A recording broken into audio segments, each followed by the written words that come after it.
When truth is redefined, sa kong gani ha, justice becomes negotiable.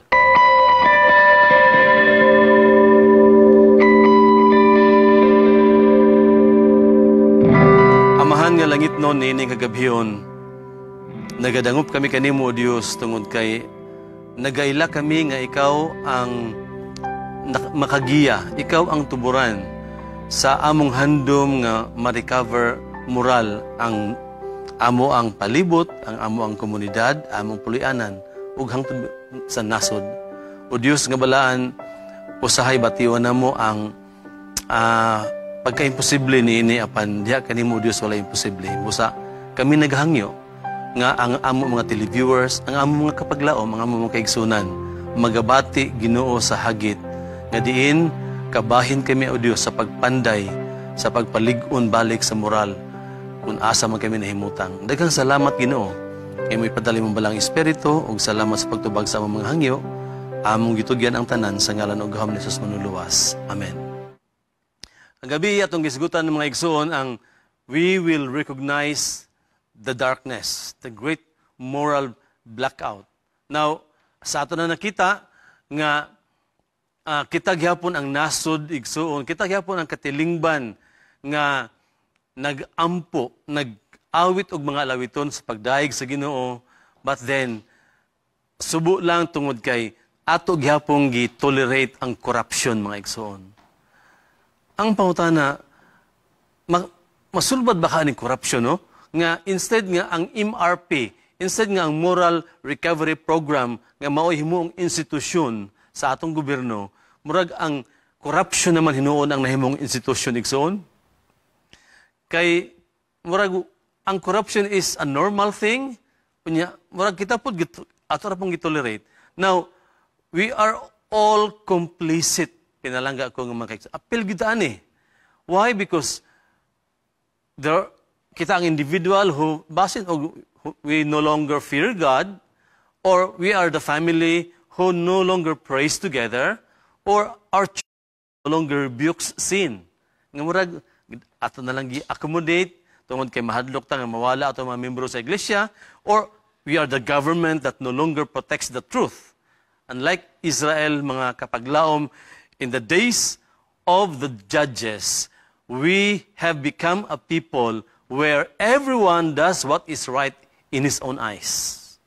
Muna atong gakuyawan, pinalangga ang mga kapaglaom. No? And we have taught ourselves to call darkness light and light darkness. So mauna nga atong tanawon, and then atong redefine ang truth until it no longer offends or challenges or saves. But what is a nation without a moral backbone? Pinalangga ang mga kapaglaom. Imagine na, unsa man ang nasod kung walay moral backbone. No?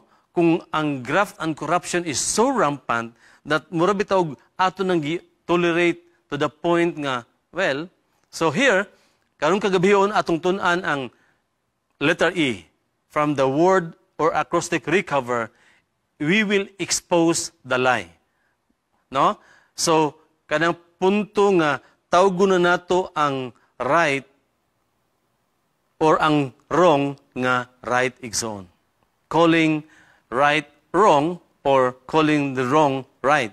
In the context of Isaiah 5:20. So here, mga kapaglaom, unsa man pud ang atong pagtuo kung walay repentance? Or what is freedom without righteousness? If we are to recover, truly recover, we must stop pointing fingers and start lifting the mirror. So this week, mga igsoon, sa akong kaingon kagabi, may this will not only be a seminar, but this series is a call to the family or to our national and spiritual repentance, starting with you and me. So the Moral Recovery Program is not about blaming the past, it's about building a future. Atong sugdan mga igsoon, let me share with a story. The title, Expose the Lie, and then Calling Right Wrong. There was a story I'd like to share. Yan nahitabo dito sa Gamayng Church sa Bukidnon. the youth ministry, mga pinalanggang mga kapaglaom, nag-decide to host gitawag nila og wholesome karaoke night.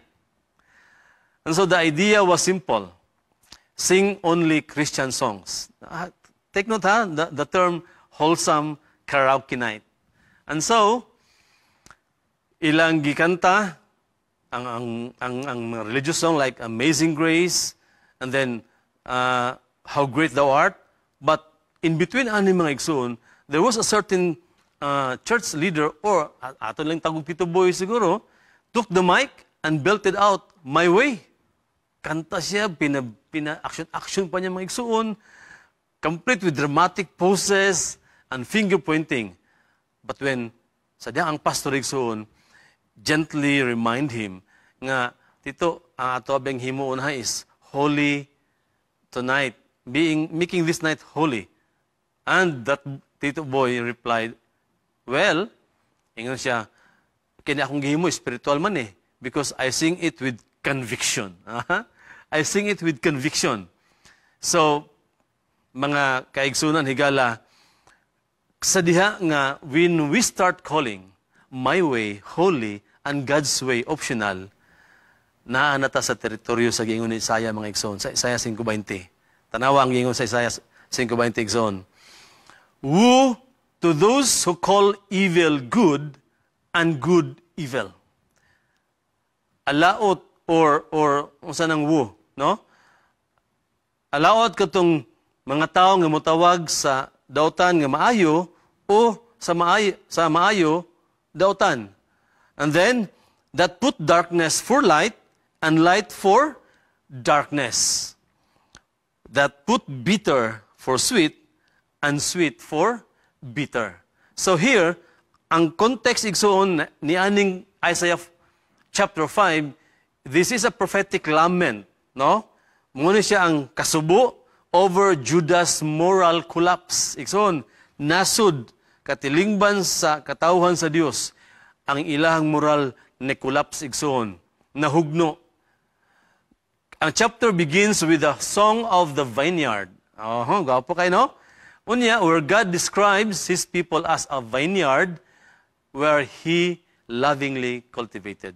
But, instead of yielding good fruit, pinalangga ng mga kapaglawom, ang maong nasod produces wild grapes in verse 2.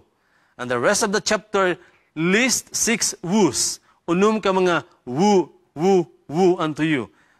Were divine indictments against specific sins. Dito ang mga gitumbok, ang mga pinasay or klaro nga mga sala. And in verse 20 is the 5th woo, kining Isaiah 5:20. O gitarget ni Nixon ang moral inversion. Meaning, kailan bita itong aircon nga inverter, balihon. So the deliberate rebranding of sin is as virtue. Tanaw ha? Deliberate rebranding of sin as virtue. Pinalangga ko nga mga kaigsunan, mga kapaglaom. So kung ato na gayong himuon ang pag-rebrand igsoon, deliberately rebranding sin as virtue, kuyaw-kuyaw igsoon ang ato kahimtang. So, kining atong tanawon ang mga ang gamay lang context ha, ato lang expose gamay ang Isaiah 5:20 where ang Hebrew nga gitawag nila huy. Mo dining huy, gising. Mo dining sa mga igsoon. It's not casual, it's a prophetic cry of grief and judgment. So, usa kini ka singgit, hilak sa tagna, and nagsignal kinigsoon sa divine sorrow over human rebellion and impending consequences. So, ato makita nga here, ang kasing-kasing sa Ginoo naguba or nabuak mga igsoon or nasubo sa diyang ang kamaturan gitwist. So here, moral recovery begins sa diyang atong girecognize that sin is not just behavior, it's a distortion of reality. Ang atong pag-recover sa moral igsoon, sa dihang ato nang giila nga ang sala dili lang kay behavior apan distortion igsoon sa realidad. So, ato makita nga niini nga passage sa Isaiah 20 mga igsoon, unsa ang the heart of the indictment is moral reversal. Sa diha nga gibali na igsoon, tawgon na nato ang maayo ug dawtan, ang dawtan maayo, and then here ato nakita nga it is not ignorance but it is intentional redefinition. Pinalangga ko nga makaigsunan. Mo nang karon hadlok ta nga sa akong gikan gabi ha nga ang marriage kaniadto gidefine siya as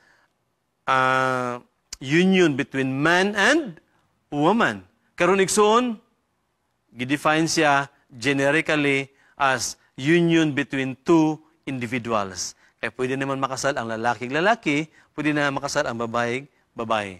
So, here, ang atong panahon, ang atong kapanahonan mga pinalangga o mga kapaglaom is murag nanay gitawag na to cultural drift or musangko ta nini gitawag og spiritual rebellion. Like what happened sa nasod sa Israel mga igsoon. And then, in Isaiah 5:20, who call evil good and good evil.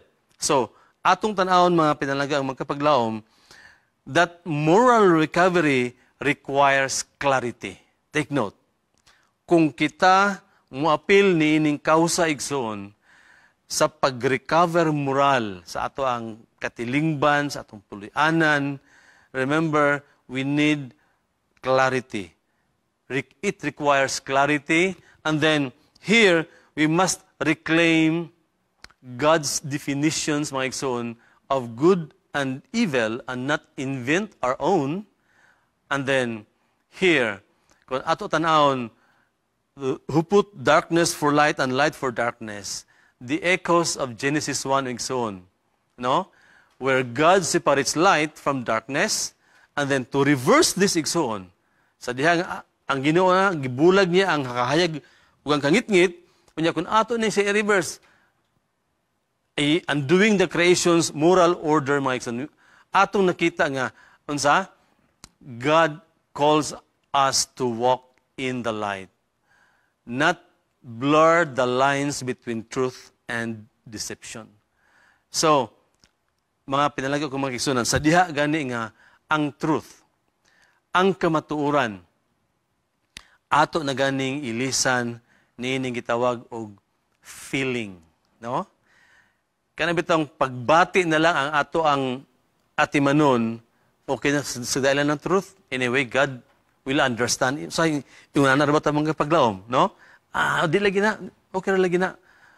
Kung ang kamaturan, ilisa nagpagbati na lang ang ipairal.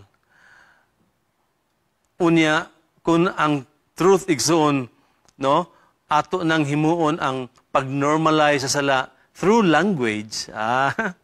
Kini mga tao nga may kay musaad, mga pangulo sa nasod igsoon nga dulaon lang sa istorya. Daghang kay saad igsoon pero white buhat. Nya i-redefine na ang gugma mga igsoon as tolerance.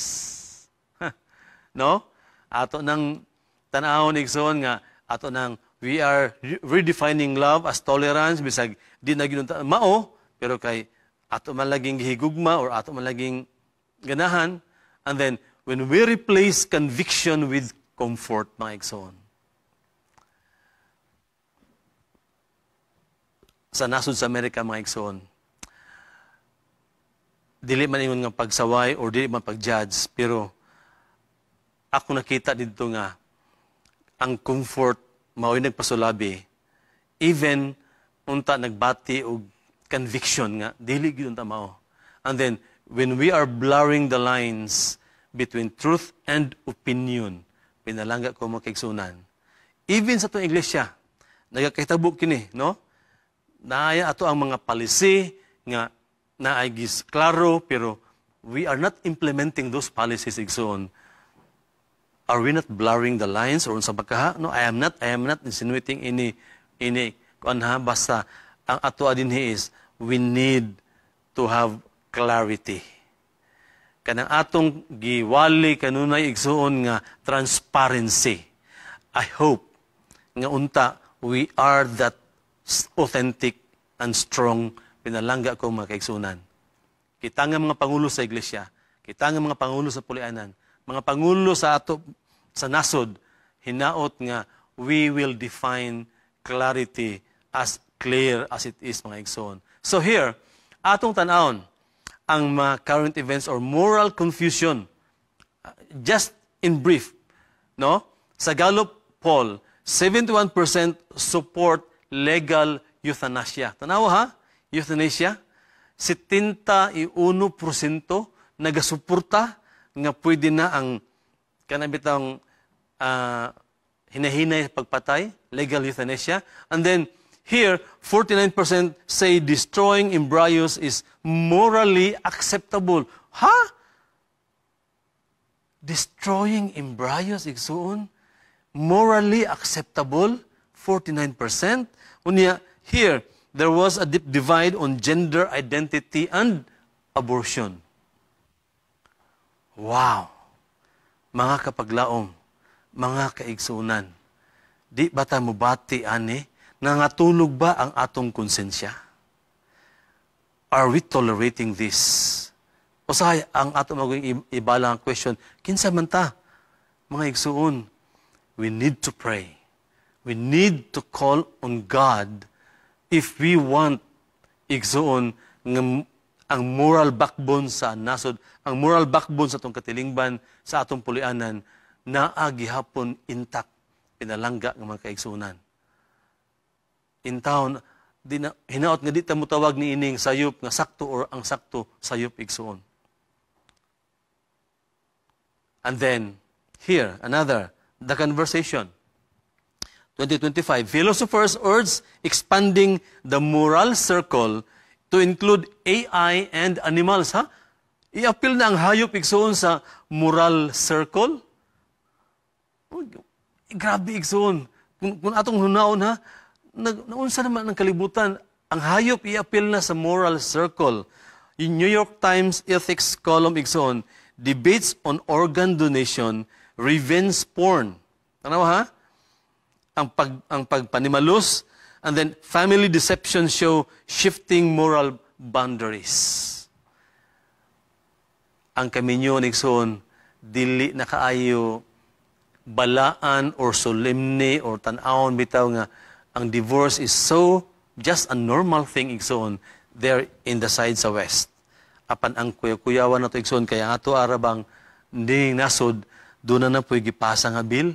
No? New York Times ethics column, igsoon, tanawa ang what happened igsoon sa Coldplay, Kiss Cam. No? Bago lang yun. Coldplay, there was a man and a woman that they are playing cold, igsoon. Pinalangga ko mga kaigsunan. Here sa ato Philippine sitting, katong nangawala nga mga cockfighters, unya na-implicate ang mga law enforcers. Kumusta naman ito, igsoon? No? Na whistleblower accused of wealthy gambling tycoon and even a celebrity of orchestrating the killings. And then ang atong justice igsoon system, kumusta? Igsoon, dili ta exempted. Here, imagine, 34 individuals linked to sabong cockfighting allegedly abducted and killed. Di ta mo focus kaya na igsoon kay murag sakit atong paminahon, no? Apan kining ikaduha igsoon nga flood control project corruption. Dili lang kay by millions igsoon. Kumusta naman ang ato ang hustisya? Kumusta naman ang ato mga pangulo? Igsoon, a major controversy over flood control projects including ghost projects, monopolized contractors, misallocation of billions of pesos igsoon, and low project transparency. Wow! Are we just telling igsoon nga, well, kailan rin manubag sa Ginoo na? Mga igsoon, asa naman ang atong konsensya? You see? Kinigitawag nila igsoon sa the Big Six sa Kongreso. Wow. Now here, why this matters, mga pinalangga ko mga kaigsunan. So, ato tanawon, nawala naman good ang atong moral clarity. Nobody rebukes, nobody convicts igsoon. Why? Because everybody is doing their own thing. Doing katong ingon ganiha sa judges nga doing in their own eyes, mga igsoon. Unsa ilang gusto. And then, rise in confusion, anong anxiety. No? Nahitabo ni tungod kay nisaka igsoon, nidagsang ang kalibog, ug ang kabalaka, kahingawa, breakdown of trust and justice. Ngano, tungod kay ang uban ato madungog nga ang bilangguan igsoon dili para na sa mga dili ingon nga makasasala gyud. Pero katong mga taong wa gid tayo sa lapi nga ilaban sa korte. And then could it be because our churches are silent? Pwede ba igsuon nga tungod kay ang atong iglesia nagpakahilom lang? Or individually igsuon, wa na lang tayo concern kay natulog na ang atong konsensya. Remember, mga igsoon, when truth is redefined, justice becomes negotiable. Take note, ha? Sa dihang ang kamatuuran ato na ganing i-redefined, ang hustisya pwede na siya nga man-negotiate, mga igsoon. Mauning ayaw yung tao na ito pakatulugon ang atong konsensya. Tanawa, ang ato ang Executive Order number 319. The declaration igsoon sa atong Constitution of Principle and State Policies, the state shall maintain honesty, integrity in the public service. Wow! Naa sa batakang balaod igsoon. Gibutang nga ang nasod ang Estado mag-maintain og honesty, integrity in the public service and take positive measures against graft and corruption. Igsuon, nahitabo ba ni? Take positive measures. And here, against graft and corruption, ang kuyaw mga igsuon kung basig na revise na baka kini, wala na ning honesty, integrity in the public service and take positive measures against ang nabilin, the state shall maintain graft and corruption. Muna atong ikulbaan mga igsuon, kung di ta magpakabana, kung di ta mag-appeal, kung di na ta manggilabot igsuon sa atong palibot. So, here, when truth is redefined, sa kung ganiha, justice becomes negotiable. But remember, we cannot redefine Christ and His Word. Mga pinalangga kong mga kaigsunan, mga kapaglaom, di nato pwede ma-redefine ang kamatuoran, di nato ma-redefine si Kristo. Ang iyang pulong igsoon. Muna ingon siya sa John 8:31 and 32, if you continue in my word, you are truly my disciples. Then you will know the truth, and the truth will set us free. Mga igsoon. I hope, igsoon, nga kita tinuod nga disciples ni Jesus. Tungod kay nipadayon kita sa pagtuon sa iyang pulong, ni-anchor kita sa iyang pulong, and then we know the truth, and the truth will set us free, mga igsoon. So here, ingon si Jesus, He is the way, the truth, and the life, and no one comes to the Father except through Him. So Jesus is the only way to moral recovery, mga igsoon. Kung doon naman tahimuon nga moral recovery, let it be nga diha nato i-anchor sa pulong sa Ginoo, and let it be nga diha nato isandig ang Jesus tungod kay siya ang dalan, siya ang kamatuoran, ug siya ang kinabuhi, mga igsoon. So here, God's response is, ang iyang pulong mo, ang plumb line, kibali mo standard, ha? The moral standard igsoon sa moral recovery is naaragid sa pulong sa Ginoo. We will anchor to the Word of God. So moral recovery is not just a program igsoon, but It is anchored in the Word of God. And then, Scripture restores moral clarity. Dinhi sa pulong ison, kining pulong sa Ginoo, mao ni siya ang estandarte nga diin ato makita ang klaro igsoon when we are doing reformations or whatever changes. And then, conviction is not cruelty. When we are convicted, igsoon, dili nga cruel po ang mga tawanan, no. But it is compassion. Like Christ, when Christ rebuked sins, when Christ rebuked any individual, usahay masaypan siya nga, maraog, grabe ra ka stricto, usahay manggod kay, di manggod taganahan igsoon nga badlungon. Muni ato ang kaluyahon ba? Kaya kung badlungon na ganita, marabit tawag atong nahuna nga sila matarong kita dautan, no. It is compassion, mga igsoon. Asa naman ang tambag sa Ginoo di ay, nga paghinigugmay ka mo ang usa sa usa. So, here, ang pulong sa Ginoo, nagsilbi siya kung sa lamparahan sa atong mga tiil o kahayag sa atong dalan. So here, ang atong himuon, unsa atong role di ay aning moral recovery igsoon. We must speak truth in love. Let us be truth tellers. Kay kita mo ka ang mga sumusunod or tinunan ni Kristo.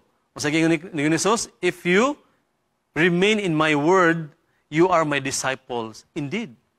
So, let us be the truth tellers, igsoon. We will speak truth in love, and we will refuse to conform to cultural lies, mga igsoon, and live with integrity, and that we can teach the next generation, mga igsoon.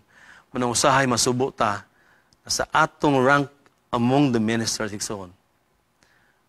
Makita sa ato mga nagsunod nga ang gipakita nato nga mga leadership style o mo ilang masunod igsoon mo nang usahay di nata makaila kung unsa ba sakto ani nga pamaagi. We are not exempted, mga igsoon. The moral backbone of our church, the moral backbone of our families, sa atong nasod, let us teach the next generation nga unsa kita. So how to expose the lie, mga igsoon? Here. Know the word deeply. Kung kita igsoon na pundar, na establish sa pulong sa Ginoo, then ato ang ma-expose nga ang kabakakan. Challenge moral redefinitions. Atong i-challenge ang mga gi-redefine igsoon nga mga truth, and then we don't confuse kindness with compromise. Usahay, ato lang i-compromise igsoon ang tinuod or ang unsamay nga maayo kay aron ingnon ta nga buutan o maayo. Igsoon, let us not be hypocrites. Let us be true, honest, mga igsoon. And then, be bold and not belligerent. Pwede mong gutaw nga kanabitang mo take stand, but then not in a way of being hostile or aggressive. In a tactful way, mga igsoon. In a gentle way, we can correct or we can. So here, remember mga kapaglawom, kung naata sa kabakakan ang atong kinsa, he was the devil, he was a murderer from the beginning, he does not stand in the truth, there is no truth in him, and he is a liar and the father of lies. So, lies may trend. Matrending magidigsoon ang kabakakan, but remember, truth endures. God's word. Remember, God's word is the final authority, and we are called to clarity, not confusion, mga igsoon. Hinaot nga dili malibog ang ato mga ginsakpan. Asa man tanhimutang mga pinalaga mga igsoonan nga makita nila nga kanang tawag na tog transparency, mga igsoon, or clarity. Klaro, no? That truth still stands, mga igsoon. So, here, let me conclude with a story. Sa usa ka teacher who rewrote the rules. Okay, tanawa ha, ang story, it goes like this, mga igsoon. A teacher named Lisa was a respected high school teacher in Cagayan de Oro. No? She taught values education, but over time, she began to bend the curriculum. Iyang usab itaw gamay. Cheating, ingon siya, isn't wrong if you're helping a friend. Kuya, kayo mga igsoon, ang pagpangupya, dili siya dautan kung nitabang ka sa imuang higala or kauban, classmate. White lies are okay if they protect feelings. Tanawa ha? Mumuni ang sulti sa teacher. So her students adored her, but one day, a student plagiarized, nangupya igsoon sa entire essay and said, "Ma'am, I was just protecting my grade." Pag nasakpan siya, yang ina nga, "Ma'am, ako ra bang giampingan na akong grado nga taas gyapon kayo. Isn't that sweet?" Di ba? Okay ra, ma'am? And that time, Ma'am Lisa was stunned. Her own teachings had come back to bite her. Mga igsoon, mabut ang panahon nga unsa ang ato ang gipugas, ato ra gyud paganihon. But then, remember, the Word of God is the final authority. Dili ang iglesia igsuon ang final authority. It is the Word of God. So kung asa man ta nga nabilong nga simbahan or kining denomination, let it be nga ang pulong sa Ginoo. That is why mahadlo kong igsuon nga ang kamatuoran sa kabalauran sa Ginoo usahay tandugo na bitaw nga mura bitaw og ang rason okay ra lagi ni nga kuan kay ang Ginoo mo sabot ra. But remember, atong gi-search, atong gibasa, gitan-aw ang balang kasulatan kay nagtuo kita nga unsa ni ana makabaton kita kinabuhi nga walay katapusan ug kining pulong sa Ginoo mga igsoon maoy nagpamatuod mahitungod kang Kristo. So mga pinalangga ko mga kapaglawom mga igsunan, hinaot nga atong ipadayon ang pagsubay, ang pagtuon kay basin baya ang atong mga konsensya na hikatulog na. So, ato nang na-expose igsoon some of the current events, some of the lies, some of the rampant ng mga hitabo nga way klaro igsoon. Ug-ugma atong tun-an ang pag-confront the compromise mga igsoon. Atong tan-awon kung unsaon ni pag-confront kining kompromiso, no? So salamat mga kapaglaom, mga televiewers sa inyong padayon nga pag-follow, pagpaminaw sa atong serye ug atong tapuson kini igsoon atong panagtuon pinagis pagampo. O Dios nga balaan, salamat kayo sa imuhang gugmag kaluoy. Salamat kay Ginoo nga imong gipahinumduman kami nga adunay mga panghitabo nga usahay ang kamatuoran masalipdan ug ang mga redefinition sigsoon a Ginoo maoy mo patigbabaw. Amahan nga langit nun, naghangyo kami in town, tabangi ang nasod nga Pilipinas, ang amo mga iglesia, ang amo mga pulianan, ang mga televiewers, mga kapaglaw, mga kaigsunan, nga unta, dili kami makatulog Ginoo o ang among konsensya unta sa kanunay, abli kini o Dios aron sa pagpanggilabot sa unsa man nga mga panghitabo sa palibot. Salamat amahan nga imong gidawat among pagampo. Ipasaylo mo magkalapasan kay amo kining gipangayo. Pinaagi lamang sa mahal nga ngalan ni Jesus nga mong luluwas. Amen.